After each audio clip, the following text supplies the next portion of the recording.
સ્વાભાવિક પ્રકૃતિ ટાળ્યાનું, જ્ઞાની પણ પ્રકૃતિ સરખું આચરણ કરે તેનું.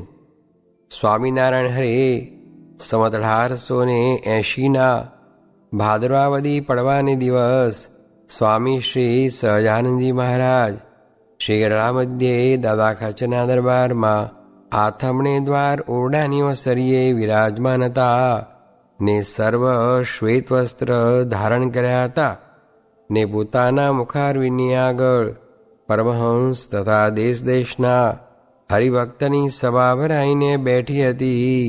પછી શ્રીજી મહારાજે પ્રશ્ન પૂછ્યો, જે ગીતામાં કહ્યું છે જે જ્ઞાની હોય તે પણ પોતાની પ્રકૃતિ સરખું આચરણ કરે અને શાસ્ત્રે કહ્યો એવો જે નિગ્રહ તેનું જોર ચાલે નહીં, માટે એ સ્વાભાવિક પ્રકૃતિ છે તે શેવ ઉપાય કરીને ટળે. પછી સર્વ જે મુનિમંડળ તેણે વિચારી જોયું, પણ શ્રીજી મહારાજના પ્રશ્નનો ઉત્તર થાય એમ જણાયું નહીં. પછી શ્રીજી મહારાજ બોલ્યા, જે એનો ઉત્તર એમ છે જે એ સ્વભાવ મુકાવ્યા સારું જે સત્પુરુષ ઉપદેશ કરતા હોય તેના વચનને વિશે અતિશય વિશ્વાસ હોય અને ઉપદેશના કરનારાની ઉપર સાંભળનારાને અતિશય પ્રીતિ હોય અને ઉપદેશનો કરનારો હોય તે ગમે તેટલા દુખવીને કઠણ વચન કહે તો પણ તેને હિતકારી જ માનતો જાય, તો સ્વાભાવિક જે પ્રકૃતિ છે તે પણ નાશ થઈ જાય. પણ એ વિના બીજો કોઈ ઉપાય નથી. માટે જેને પોતાની પ્રકૃતિ ટાળ્યાની ઈચ્છા હોય તેને પરમેશ્વર તથા સત્પુરુષ તે સ્વભાવ ટાળ્યા સારું ગમે તેટલા તિરસ્કાર કરે ને ગમે તેવા કઠણ વચન કહે તો પણ કોઈ રીતે દુખાવું નહીં ને કહેનારાનો ગુણ જ લેવો. એવી રીતે વર્તે તો કોઈ રીતે ન ટળે એવી પ્રકૃતિ હોય તોય પણ તે ટળી જાય છે. ઇતિ વચનામૃતમ.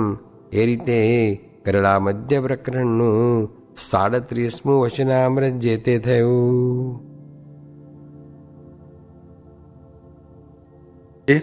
મહારાજ કહે, અમને એમ સંકલ્પ થાય છે જે સર્વેને મુક્તાનંદ સ્વામી જેવા કરી મૂકીએ પછી સાચવવા ન પડે.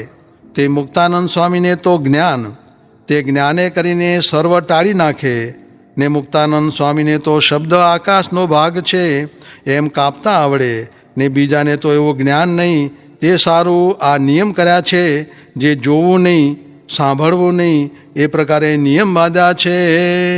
સ્વામિનારાયણ સ્વામીએ વાત કરી છે, ત્યાગીમાં એક વખત ખાવું ને પછી બીજું જે મળે તે ત્યાગ કરવું તે તો સ્ત્રી ભેળું નિષ્કામી રહેવું એવું કઠણ છે.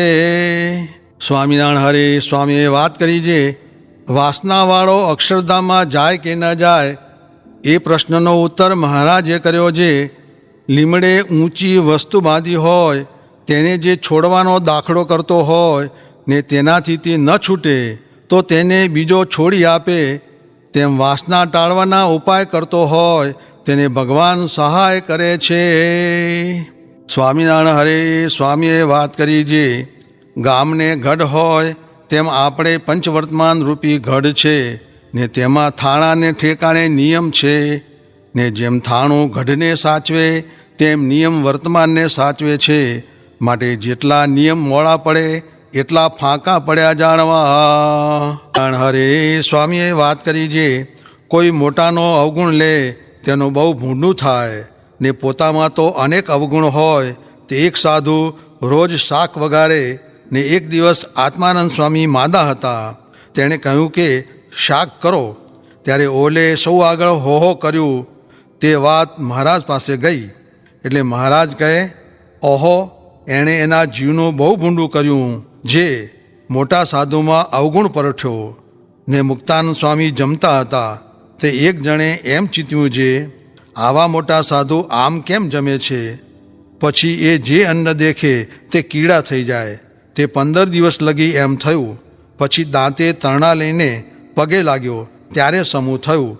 તે માટે કોઈ સાધુનો અવગુણ ન લેવો. અરે કેટલાક તો ગોપાળન સ્વામીની વાત ખોટી એમ કહેતા, તે ગયા તે પણ દીઠા. સ્વામિનારાયણ હરે સ્વામીએ વાત કરી જે બ્રહ્મચર્ય રાખવાના તો 6 ઉપાય છે. તેમાં આંખ, કાન, નાક ને મન એ 4 ચોરી કરી જાય છે. તેની સુરત રાખીને સાચવવા. તેમાં આંખને તો બીડી લેવી તેથી ઉપજે જ નહીં, એ મૂળ છે. ને ખાવું ઝાઝું નહીં ને ઊંઘવું ઝાઝું નહીં, એ પણ મૂળ છે. તેમાં ખાવું ને ઊંઘવું તેમાં તો વિષય જ રહ્યા છે. તે માટે અસંકલ્પાત જયત કામમ, ધીરે ધીરે સંકલ્પ બંધ કરવા માંડીને ભજન કરવું. ને મનનો વિશ્વાસ ન કરવો તે ઉપર ન કુર્યાત કરહી ચિત્ત સખ્યમ મનસી હ્યનવસ્થિતે યદ વિસ્મૃત ચિરાચીર્ણમ ચસ્કંદ તપ ઐશ્વરમ નિત્યમ દદાતિ કામસ્ય છિદ્રમ તમનુ એરય યોગિનઃ કૃત મૈત્રસ્ય પત્યુર્જાયવ પુંશ્ચલી. એ શ્લોક બોલીને કહે, આ સર્વે વાત ખપવાળાને કામની છે. જેને કલ્યાણ જોતું હોય તેને અહીં બીજું શું છે? બાકી તો અમે બેઠા છીએ ત્યાં જ ધર્મામૃત લોપાય છે. પછી વાંસેથી તો શું થશે? ને વ્યવહાર કર્યા વિના તો ચાલે નહીં. પણ પાછું વળવું એમ મહારાજનો ને મોટા સાધુનો સિદ્ધાંત છે. સ્વામિનારાયણ હરે સ્વામીએ વાત કરી જે સાધુ થયા ને ભેખ ન સુધર્યો ત્યારે શું થયું? જે કરવા આવ્યા તે તો ન થયું. માટે ધીરે ધીરે સાધુના લક્ષણ કયા છે તેમ વર્તતા જાવું, તે વિના છૂટકો નથી. સ્વામિનારાયણ હરે સ્વામીએ વાત કરી જે ભગવાન, સાધુ, શ્રદ્ધા અને સત્શાસ્ત્ર એ 4 વાના હોય તો પ્રભુ ભજાય. એમાં શ્રદ્ધા નથી, બાકી બધું છે. સ્વામિનારાયણ હરે સ્વામીએ વાત કરી જે સ્વામી કહે, વાંચો રુચિનું વચનામૃત. તે રુચિ સારી થયા વિના ભગવાન પાસે રહેવાય નહીં. રુચિ સારી થયે સારું થાય ને ભૂંડી થયે ભૂંડું થાય.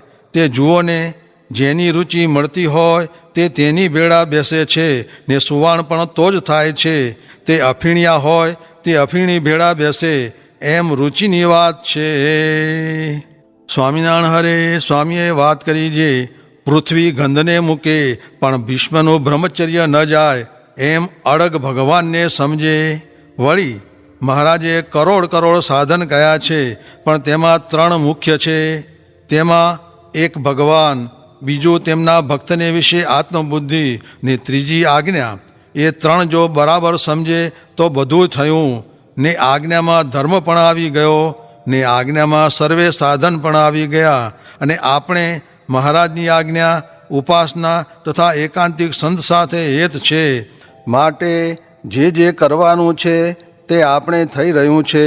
હવે કાંઈ કરવું નથી.